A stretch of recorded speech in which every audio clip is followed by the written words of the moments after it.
цього дня були проведені громадські слухання щодо планованої діяльності ПрАТ «Нафтогаз-видобування», буріння свердловин 57-59. Громадські слухання вважаються такими, що відбулися. Громадськість давала зауваження і пропозиції.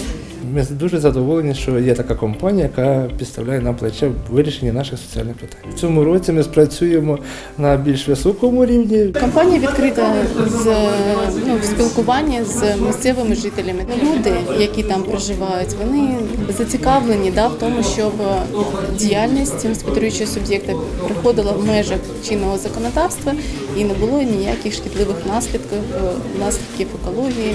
Ми вже співпрацюємо не один рік, знаходимо спільну мову. Мешканці поставили питання надати практичну допомогу по ремонту доріг до села.